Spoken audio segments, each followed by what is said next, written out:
Credit card agents and loan recovery agents, ఈ bank recovery agents ఎవరైతే ఉన్నారో, వాళ్ళు చేసే హరాస్మెంట్ మరి పరిధికి మించి ఒక గూండాల్లాగా, ఒక రౌడీల్లాగా చేయడం జరుగుతూ ఉంది. జనరల్‌గా క్రెడిట్ కార్డ్ తీసుకోవటం, పర్సనల్ లోన్ తీసుకోవటం, బిజినెస్ లోన్స్ తీసుకోవటం సర్వసాధారణంగా చూస్తూ ఉంటాము.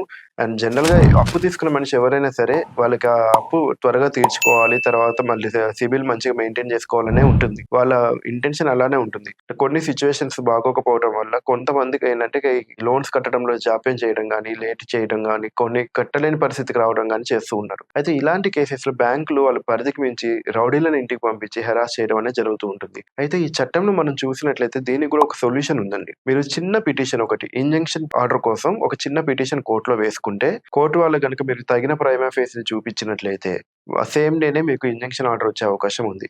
ఒక్కసారి మీకు ఇంజంక్షన్ ఆర్డర్ వచ్చిన తర్వాత వాళ్ళు మీ ఇంటికి రావడం గానీ, మీ దరిదాపుల్లోకి రావడం గానీ, తర్వాత మీకు కంటిన్యూయస్‌గా ఫోను జేయటం గానీ, మీ ఫ్యామిలీ మెంబర్స్‌కి, రిఫరీస్‌కి, ఫ్రెండ్స్‌కి ఫోను జేసి హరాస్ చేయటం గానీ, తర్వాత రిపీటెడ్ కాల్స్ చేయటం గానీ, ఫిజికల్‌గా గానీ, వెర్బల్‌గా గానీ థ్రెటన్ చేయటం గానీ, ఫిల్తీ లాంగ్వేజ్ వాడటం గానీ, ఇలాంటివన్నీ ఆగిపోయే అవకాశం ఉంది.